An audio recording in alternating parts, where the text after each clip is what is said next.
Welcome to the greatest show on earth, where our vetting process is a punchline and national security is the joke. The latest headline: a soldier murdered in the shadow of the White House by a man we thanked for his service with a one-way ticket to our home, and the seemingly maybe related, maybe unrelated incident in Texas. We'll talk more about that.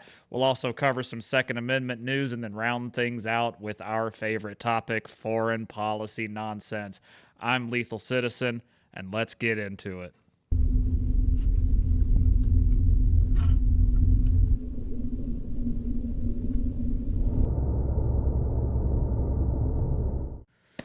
All right, well, folks, grab a drink. The tragedy that we talked about the other day has officially been upgraded from a grim farce to a full-blown Shakespearean-level catastrophe. Remember our friend that we talked about, Mr. Rahmanullah Lakanwal, the asylum seeker who decided to give two National Guard members a hostile welcome review, I think we'll call it, just blocks away from the White House? Well, there's an update. One of those guardsmen, 20-year-old Army Specialist Sarah Beckstrom, she is now dead, murdered. On American soil, a stone's throw away from the building we're supposed to believe is the most secure on the planet. And the plot, as they say, sickeningly thickened. Now we know that our suspect wasn't just some random guy that we plucked from some shithole somewhere. Oh no, that would be too easy, too simple, and too on the nose. According to the CIA, this guy worked with us. He was supposed to be a partner. He led a team that worked directly with the CIA and our special forces in Kandahar. So let that swim around in your brain pan for a second there. Our own intelligence community once vouched for this guy. They fought alongside him, and then our immigration policy thanked him for his service with a one-way ticket to our homeland. It was the ultimate bait and switch. We import the very demographic we spent 20 years and $1 trillion fighting because he was on our side then. But people change. Allegiances shift. This isn't anything fucking new. Donald Trump was a Democrat before. Now he's a Republican. Proof's in the pudding. It's like importing a lion because it was nice to the zookeeper once, and then now we're acting all shocked and surprised when it ate the fucking family dog. Come on now. So, what was Mr. Lakanwal's problem? According to investigators, he had a theory. He apparently felt that he was going to be deported after a close friend of his, another former Afghan commander, died shortly after his asylum request was denied. So it's being said that he was deeply troubled, but we all know how the government uses that term rather flexibly in some cases, but here we are. So let's follow this logic a little bit and see if we can't tie some pieces together, because it's a masterpiece of some sort of bureaucratic insanity. He was so afraid of being sent away from America that his solution was to fucking murder an American service member on patrol in the nation's capital. The place that we're told is the most secure city in America. That's not a deportation fear. That's a strategic decision in my mind. He wasn't trying to stay out of Afghanistan. He was trying to bring Afghanistan here and prolong being sent back there. And the messaging from groups like ISIS, you know, they're always all over social media talking about stuff. They specifically target these former partners, telling them they'll be abandoned. Well, we didn't abandon him. We gave him asylum. And he repaid us for that asylum with an ambush that cost a service member's life. The details so far are just a dark fucking joke. He drove all the way across the country from Washington, D.C. with a mission. He used a revolver that wasn't his. It was registered to a dead guy back in Washington State, because of course it was. Why wouldn't it be? He only had 4 rounds in it. Only 4. Either oddly specific or a critical oversight. Who knows? But he then shoots Specialist Beckstrom, takes her service weapon, and uses her gun to then shoot at Staff Sergeant Andrew Wolf. It's not just an attack, it's a desecration. He turned our own protection that we offered him against us. It's a perfect bloody metaphor for a foreign policy and an immigration system that's become a self-owning death cult. We're constantly shooting ourselves in the foot and blaming the neighbor for things that our leaders are doing. But what's the punchline on all of this? The cherry on this Sunday of suffering here. Well, he's currently sedated and on a ventilator. He's in a peaceful, medically induced slumber on our dime, the taxpayer's dime. While the family of a 20-year-old soldier is planning her burial. He can't be interviewed. He's not cooperating. He's just resting, sleeping, catching up on his Z's. The system is so broken that even when we catch the guy, he's protected by the very apparatus of the state, this time just in a hospital bed. So, after letting all of that marinate around in your brain pan, let's recap these greatest hits of this disaster. Track number 1, he worked with the CIA, vetted for war, but not for peace. Track number 2, paroled into the U.S. on humanitarian grounds. Awesome. We love being the good guy, especially when people are coming from war-torn nations under hostile leadership. We love doing that. Track number 3, he was granted asylum this year in 2025. And then we round all of this out with the end of the album, number 4, seemingly the end of the album, to be determined. Track number 4, murders a National Guard member with a dead man's gun. Insane. Absolutely insane. We followed the rules and we followed the process, the humanitarian parole, the asylum application, the pending green card buried under a mountain of paperwork. It was all done by the books. And we got that book thrown right back into our face, and it got an American soldier killed. Hate to hear that. The system, it didn't just fail, it actively collaborated in its own destruction.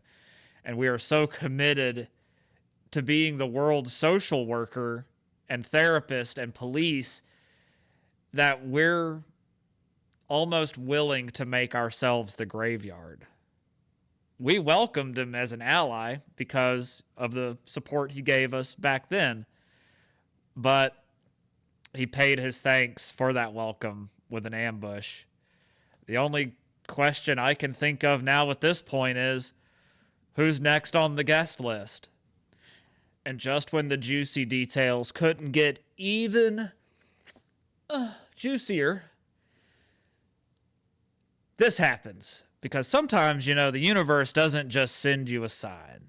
Sometimes it sends you this giant fucking flashing neon billboard wired with all kinds of pyrotechnics that just screams, "I told you so!" Just as we're reeling from the murder of a National Guard member, Specialist Bergstrom, in D.C. by our Afghan ally migrant, Mr. Lakanwal, we get this. A sequel, or maybe a prequel. It depends on how you look at it. But it's a rerun of the same horror movie, only this time, instead of D.C., we're in Texas. So now we meet Mr. Mohammad Dawood Alokozay. I probably butchered that, but I don't care. Another Afghan national who arrived here under Operation Allies Welcome, same program that Mr. Lakanwal entered under Biden's administration. And what was he doing to make himself feel welcome? Oh, just casually filming himself building a bomb and threatening to blow up a building in Fort Worth. No big deal. Just, doing it for the Vine, doing it for the gram, doing it for the lulz. But is this a coincidence? Let's think about this, because there is a pattern emerging here, especially in the wake of the D.C. incident with Mr. Lakanwal. It's starting to appear that this policy failure is so catastrophic that it's graduated to being a national security suicide pact. Like I said in the previous video, these programs that keep coming up, we're seemingly just shooting ourselves in the foot, crying bloody mercy, and blaming the neighbor for our own accidents. That just blows my mind. But this same program, the same exact program that brought us the DC shooter, Mr. Rahmanullah Lakanwal, also brought us a guy in his apartment playing Jihad Jenga with a couple of explosive, spicy materials. And the Department of Homeland Security finally unleashed the truth in a statement that should be blasted on every network in the country, in my opinion. They said the Biden administration is, and I quote, flooding our communities with criminals, terrorists, and other threats. Flooding. Think about that word for a minute. Flooding. It's not a trickle. It's a flood. So while one product of this welcoming operation is sedated, like Mr. Lakanwal is, in a hospital bed after murdering a soldier, another is sitting in a Texas jail on terrorism, domestic terrorism charges. This isn't feeling like an immigration policy anymore, if I'm being honest. This is starting to feel more and more like a hostage situation or a hostile takeover. And I'm not chill with that. And I know most Americans aren't. Even the ones that are strongly pro-immigration generally feel that we should be doing more to vet the people we allow into our countries. Because this whole coming here as an asylee and then waiting 5 years for a hearing in order to become a citizen, that process clearly isn't fucking working anymore. Call me crazy, but it seems to be kind of broke, and it definitely got some gas in it. We figured that part out first fucking try. The problem here now is we seem to be literally importing our own enemies and giving them a map to our softest targets. So how does this whole story round out, where we were told about the incident in D.C. and the incident in Texas seemed a little hush-hush until people started piecing the pieces of the story together. Well, if the initial attack was the diagnosis of a terminal illness, then the last 72-ish hours have been the first painful, necessary dose of chemotherapy. Because in the wake of the murder of Specialist Beckstrom, the Trump administration has done something actually rational, in my opinion, for once. They've actually started treating the open wound that's just festering and becoming infected, instead of just slapping a Scooby-Doo Band-Aid on it and hoping that the bleeding magically stops. First, they hit pause. A temporary halt on visas through the very program that brought our suspects here. Then, a full suspension of all Afghan immigration pending a review. Seems reasonable. A review. I mean, that seems perfectly reasonable. Let's take a longer, harder look at these people that are coming into our country and ensuring that they have America's interests in mind. And if so, welcome to the fucking club, bro. Like, we would love to have you here. But what a concept. It's like the third time after your car explodes, you finally decide to know, I don't know, just take a look under the hood and let's see if we can't diagnose this bad boy. Because as some of you may know, the car guys out there will know, if you just keep limping this car along, before too long, cylinder 2 is passing the moon. So let's apply the same logic here and take a look at what's actually going on here. But that was just the appetizer, all of those policies being rolled, or not the policies, but the review process being rolled out. That was just the appetizer, but now we're on to the main course, because now the U.S. Citizenship and Immigration Services, USCIS, announced that it will re-examine green cards issued to individuals from 19 countries. And guess who's on that list? Just to name a few: Afghanistan, Cuba, Haiti, Iran, Somalia, and Venezuela. The greatest hits of political and economical instability. It's the axis, to make a World War II joke, it's the axis of, we probably should have fucking vetted the guy a little harder. But they didn't mention the attack directly because they didn't have to. The timing of everything is a statement in and of itself. It's the bureaucratic equivalent of a targeted airstrike. And then the commander-in-chief himself laid out the new doctrine, pledging to end all federal benefits and subsidies to non-citizens. He vowed to remove anyone who is not a net asset to the United States. Now, that part right there, let that sink in. A net asset. For decades, and I mean decades, I'm old enough to remember watching this immigration process fall apart at the seams, but our immigration policy hasn't been about what's good for America. It's been more about being a sentimental globalist charity drive. We've been running a nonprofit when we should have been managing the world's most competitive enterprise. The mission shouldn't be any longer just to feel good. It's to do good for the American people first. Whether those people were born and raised here like myself, or if they came here and became an American citizen. These policies that allowed these people that are not net assets to the benefit of America are very problematic, to say the least. He called out the social dysfunction caused by mass migration, pointing to Minnesota, a state transformed by hundreds of thousands of refugees from Somalia. And as we all know, maybe I'll cover it in a later video, they've got their own fucking problems to worry about right now.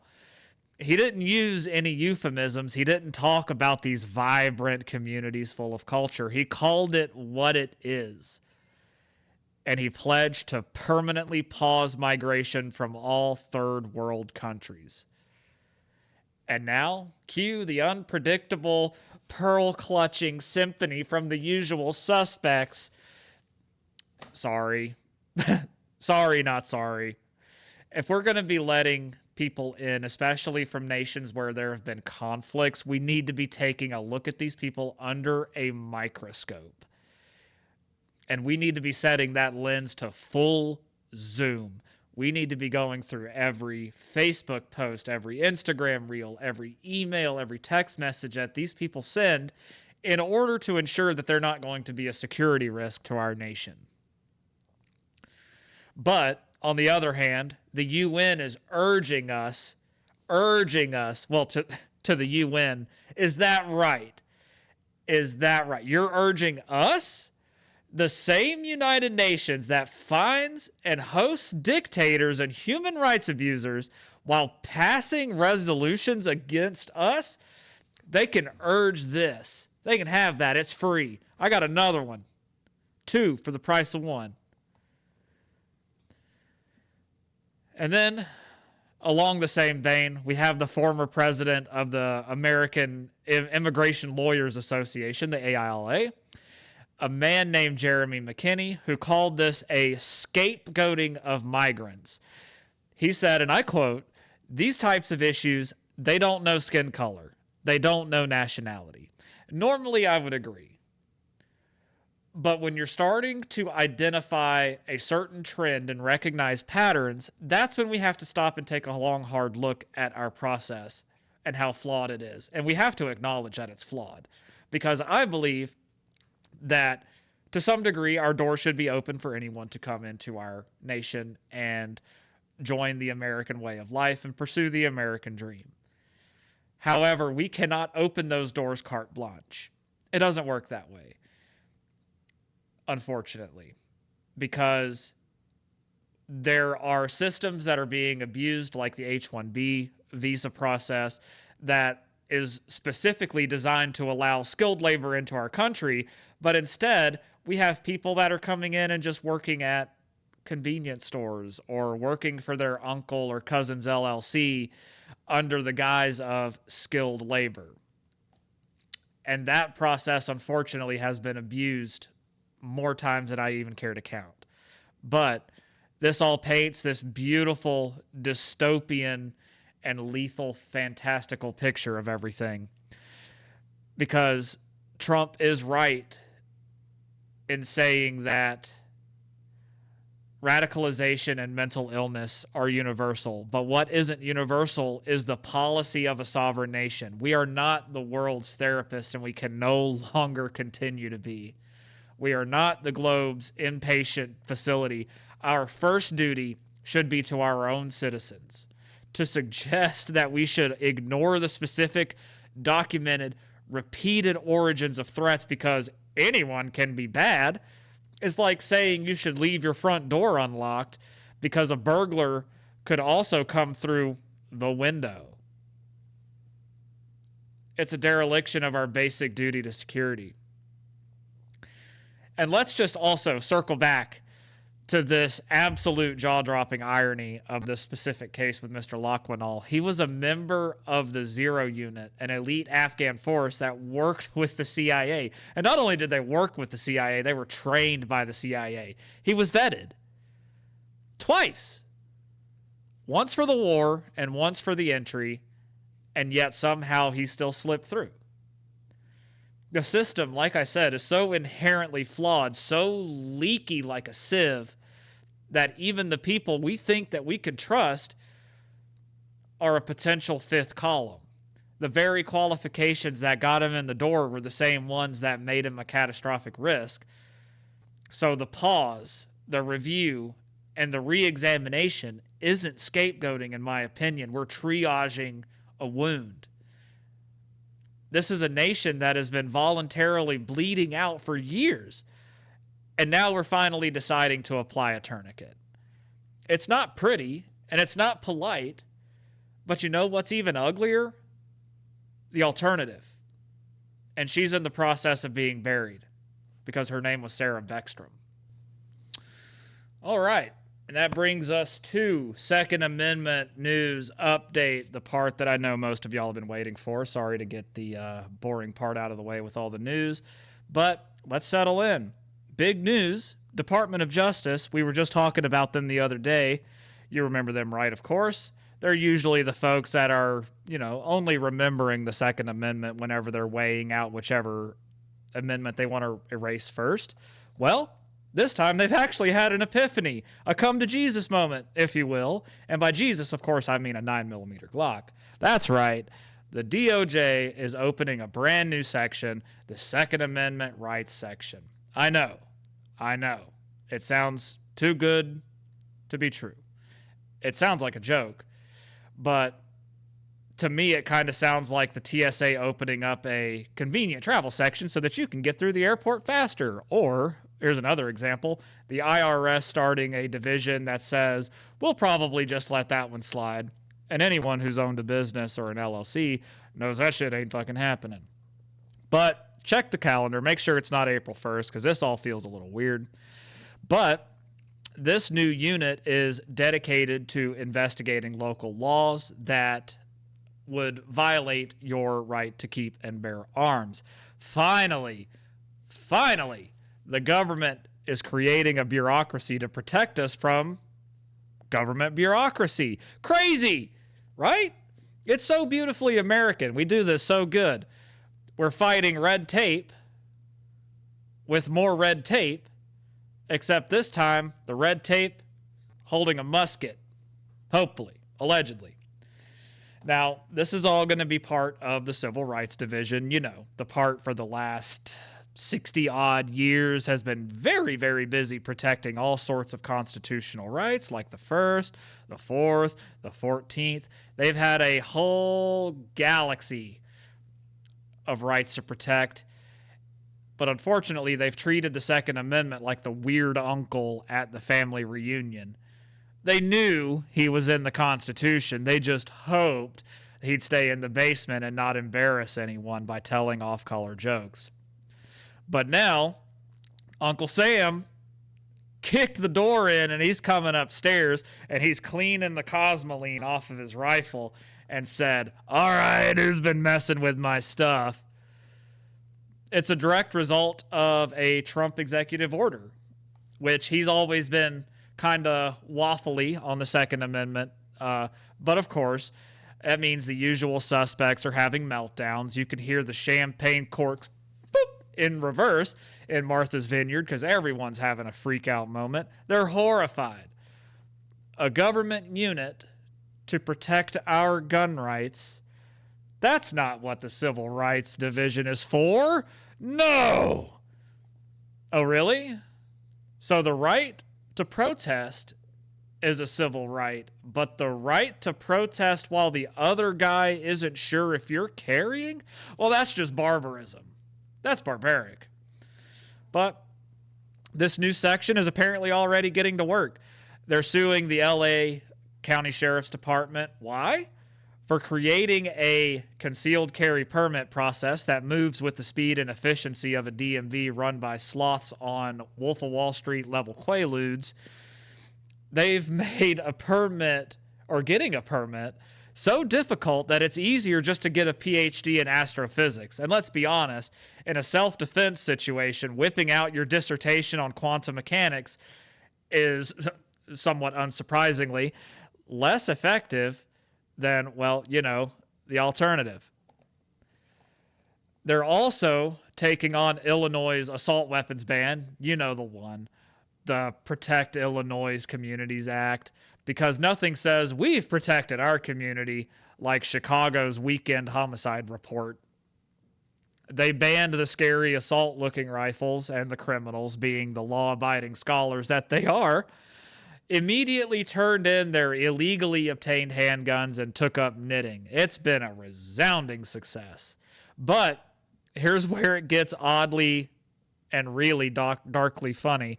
The schizophrenia of the modern federal government is on full display. It's like the DOJ has multiple personality disorder. Imagine that. One day, they're in court, the brilliant Harmeet Dillon arguing for your right to defend your home in Hawaii. In Hawaii, you can't carry on private property unless the owner gives you explicit permission. They call it the vampire law. I guess because you have to be invited in, maybe? So if a criminal breaks into your favorite coffee shop, you have to stop, find the manager, and say, "Excuse me, sir, before I stop this gentleman who's stabbing the barista to death, could you just initial here, here, and here, giving me permission to protect our citizens? Thanks." But then, the very next day, the same DOJ is using an anti-gun lobby talking point to defend the National Firearms Act. In one case, they actually argued that short-barreled rifles, or SBRs, are easily concealable. Yeah, easily concealable. Have you seen the people who own these things? We're not exactly a nation of ninjas, for Christ's sake. They're trying to conceal a short-barrel rifle under a Hawaiian print shirt. What? That's like trying to conceal a bowling ball in your Speedo. Come on. It just doesn't make any sense. Oh, and then they demonize suppressors. You know, those Hollywood assassin quiet devices. Pew, pew. We use them to protect our hearing. Hunting and sport shooting, they're there to protect our hearing. Yes, there are people who use them for nefarious purposes, but give me a statistic, please. We can't have people practicing their marksmanship without going deaf. That just doesn't make any sense. It's a public safety crisis, or at least it is among the Second Amendment community. because, next they'll be coming for our eyes next time. So that way we just have a whole bunch of lead particulate and atomized gases just blowing into our face. But, hey, whatever. I'm sure there will be a 1-800-BAD-DRUG commercial in about 20 years talking about it. All right, back to it. A DOJ spokesperson even said the courts shouldn't have the power to overturn laws passed by Congress. And I nearly spat out my coffee when I read that, because someone needs to get this man a copy of Marbury v. Madison. It's only the foundation of our entire judicial system. It's like a NASA engineer saying, I'm starting to rethink this whole gravity thing, guys. I don't know about it anymore. So, what are we to make of this? We have a new government division that's supposed to protect our gun rights, born from a government that often seems hell-bent on erasing them. It's like a pyromaniac operating and opening a fire department. You're grateful for the help, of course, but you're keeping a real close eye on the matches with this guy around. But is it a reason for hope? Absolutely. Absolutely it is. Finally, there's a dedicated team who's actually going to have a job to tell places like Hawaii and Illinois, no, you can't just pretend like the Bill of Rights is an a la carte menu. It doesn't fucking work that way. But it's also, on the other hand, a reason for extreme, unblinking skepticism.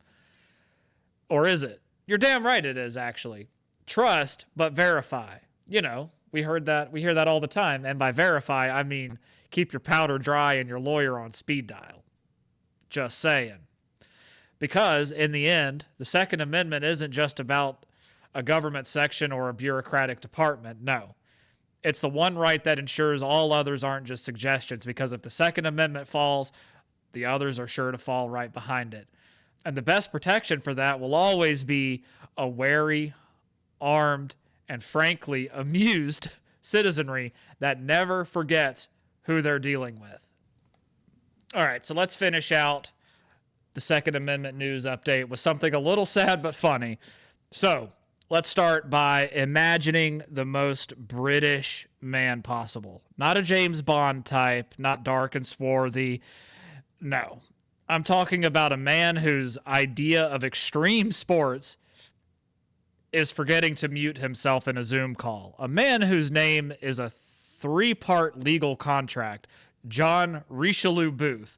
And you can't say that name without a monocle falling into your tea. So this gentleman, John, a 50-year-old IT consultant, his job is to tell you to turn it on and turn it back off again.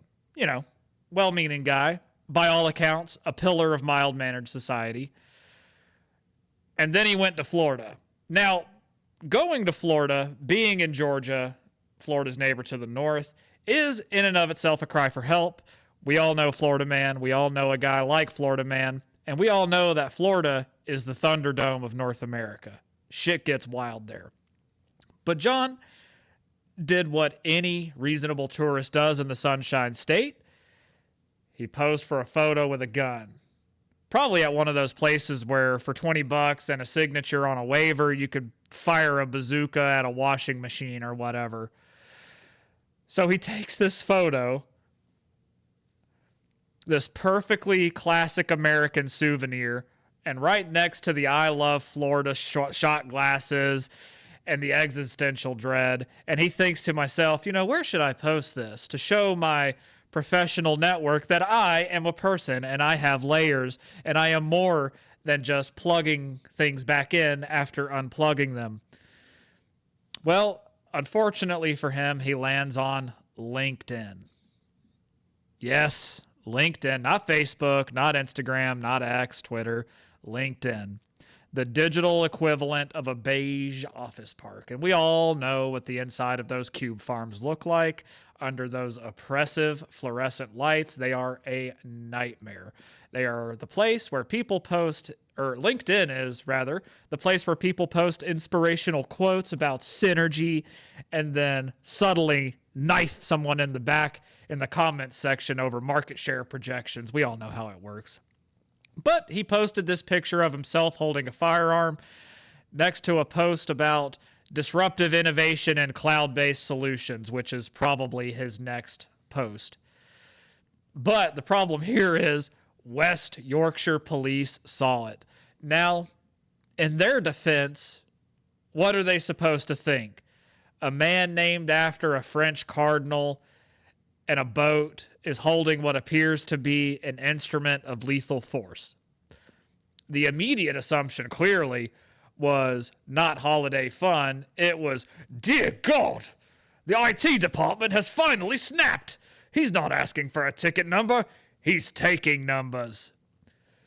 So, naturally, the police show up at his house. They give him a warning. They caution him about online content and its potential impact on others' feelings. Let's think about that for a second. Let that swim around in your head. The police, the thin blue line between order and chaos, are now the hall monitors for the School of Hurt Feelings. Sir, we've had a report that your JPEG has caused a case of the SADS. We're going to have to ask you to cease and desist being visually upsetting, sunshine. But John, being a logical man, says, hey, it's fine. Look, here's my flight receipt. Here's a picture of a gator. This happened in America. And the police, embodying the finest traditions of British policing, said, your logic's noted, and we've chosen to ignore it, sunshine. And they arrested him.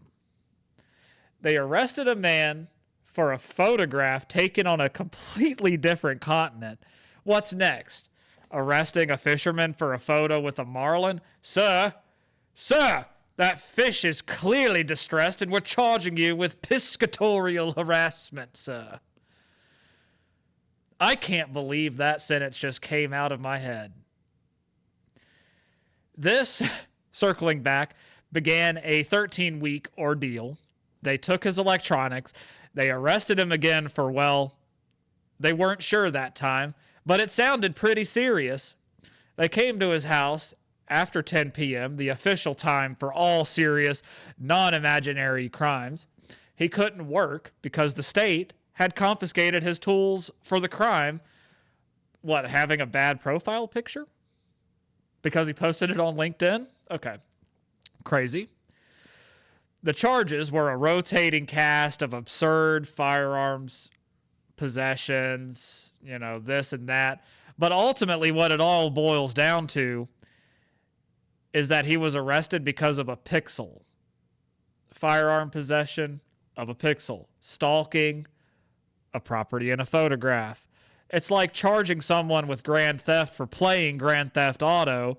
Finally, they'd settled on a public order offense for a separate post. It was like they were throwing out legal spaghetti at the wall just to see what would stick, and nothing did. All charges were ultimately dropped. This man went through hell because society in Great Britain developed the emotional resilience of a startled mayfly. It's insane. As John himself asked, when did we get so thin-skinned as a society? We've created this world where the first response to being offended isn't an argument or a dismissal or even a hearty, as the Brits would say, piss off. It's a frantic, fumbling reach to see who can get to the panic button the fastest to summon the authorities. We've outsourced our emotional conflicts to men with handcuffs and body armor, because we all know they ain't got guns over there. But the punchline? The police, after all of this, declined to comment. They said it wouldn't be appropriate to comment. Of course not. When you've turned a man's life into a Kafkaesque sitcom over a holiday picture, the only appropriate comment is a written apology and a very, very large check for a lot of British pounds. Because now John is suing him. And I hope he takes them for every penny he can, rightfully so, because he's not just an IT consultant anymore. He's a prophet of who went to Florida, held a gun, and discovered that the real weapon of mass destruction is a society that has forgotten how to not call the police over the dumbest shit. Crazy. And now we'll end on the foreign policy stuff that's going on, because I'm sure that by now you've probably heard about all the things that are going on with Venezuela. So let's round it out. We have this regime in Caracas that makes a zombie apocalypse look like a manageable Tuesday. The president, I say president rather loosely, Nicolas Maduro, is basically a Bond villain who lost the manual for the doomsday device. His country is a failed state and has been for quite a while. It's essentially a narcotics supermarket and a strategic bathtub for Russia and China to play right in our own backyard. So when we learned that a former president decided to have a little chat with this particular dictator, my reaction wasn't really shock. It was a profound sense of, here we go again. It's like finding out your ex, who has a known fondness and proclivity for arson, has been given a book of matches and a tour of a fireworks facility. Come on, let's get real here, guys. Now, I understand that engaging with bad actors can be a necessary evil. We do it all the time. Xi Jinping, Vladimir Putin, etc., etc. We talk to these people on a regular basis. But it's supposed to be like handling radioactive material. You have a plan. You have protective gear. And you don't do it because you're bored on a Tuesday. The readout from this call was less than reassuring. As Trump said, it wasn't good or bad. It was a phone call. Right. And a root canal is just a dental appointment. This isn't diplomacy. It's strategic vagueness so profound that it could be a modern art installation. It's the foreign policy equivalent of a Rorschach test, where our allies see chaos and our enemies see an opportunity. But the real zinger here came right after this cozy little chat that Trump and Maduro had. The very same guy gets on his, let's call his digital megaphone, and announces that he's closing Venezuelan airspace. The announcement was addressed to airlines, pilots, drug traffickers, and human traffickers. I suppose that's efficiency. It's like sending a memo to tenants, guests, and squatters. The building is on fire. Kindly vacate. Or don't. We don't care because we have drones. The whiplash of everything is the point, isn't it? 1 minute it's, hey, Nico, how's the wife? Hey, Nico, how's the wife? The next it's, I've canceled your sky, Nico. It's like watching someone try to defuse a bomb by first giving it a reassuring pat and then threatening to hit it with a sledgehammer. But let's be clear, the idea of actually using American power to clean out that rat's nest, fantastic. Sign me up. Turning Venezuela back into an actual country instead of a crime scene is in our national interest. The Monroe Doctrine shouldn't be a historical artifact. It should be a to-do list. But this isn't a strategy. It's just performance art. It's projecting power with the consistency of a squirrel on espresso.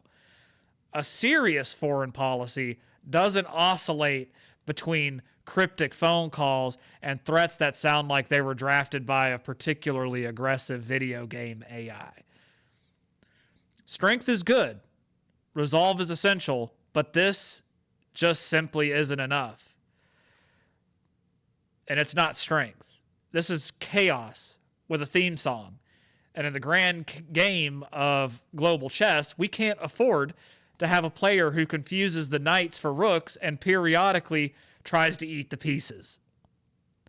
We need a policy that looks like a deleted scene from Scarface. Or I'm sorry, I said that wrong. We need a policy that looks less like a deleted scene from Scarface and more like a playbook written by adults. The goal is to win, not just to make the most noise.